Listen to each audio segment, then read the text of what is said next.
Hello mga katomworks, yan. Dito tayo ngayon sa isla ng Polillo Island. Ito'y tinatawag na Pulong Kukok, itong sambar na ito. Yan, makikita naman ninyo sa video, hindi pa gasino siyang nakalutang yung pinakang sambar niya dito. Kung gaano pati kaganda at kung gaano kalinis ang tubig. Kaya sana naman sa mga napunta at dumadayo rito ay panatilihin po natin malinis. Huwag po natin iwan yung mga plastic, yung mga pinaggamitan po natin, mga disposable, para po manatiling malinis po yung Pulong Kukok Island na yan. Yan, sarap po pag nasdan ng pag ganyan po kalinis at ganyan din po kadami ang dumadayong tao. Hindi ko po in-expect na ganito kadami ang dadayo po ngayong Biyernes Santo rito sa isla po ng Pulong Kukok. At hindi lang po yan, marami pa pong parating. Kita naman po yung iba hindi pa nakakadaong kasi sa dami po ng bangka na dumadating.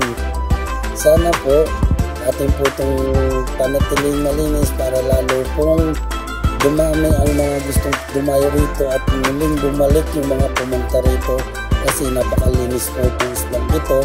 At saka po huwag po nating iwan ang ating mga kalat. Sa nga po pala, kung gusto po ninyo makarating dito sa isla ng Pulong Kukok sa Polillo Island, ay mag-comment po kayo rito. Turo ko po sa inyo kung paano po makarating dito sa isla nito. Simula Manila po, kaya po ng 3 rides hanggang dito sa isla para po kayo makarating dito sa isla po na ito na Pulong Kukok. Dito lang po yung matatagpuan sa Polillo Island, dito sa tapat po ng barangay Pilion, Polillo, Quezon. Yan, kikita naman po sa ating video kung gaano po kalinaw ng tubig dito at saka kung gaano po kalinis ang tubig.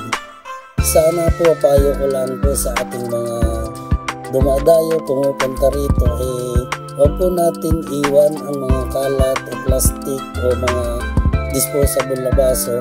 Atin po panatilihin na malinis. Kung kayo po ay may dala ng mga disposable na baso, pakataas po gamitin atin po itong pagsama-samahin sa isang lagayan po at atin pong bitbitin pabalik kung saan po tayo galing o itapon po sa kabilang barangay pagdating po kung saan po kayo tumutuloy, para naman po hindi maging madumi po itong Pulong Kukok. Kita naman po kung gaano kalinaw ng tubig, kung gaano kalinis.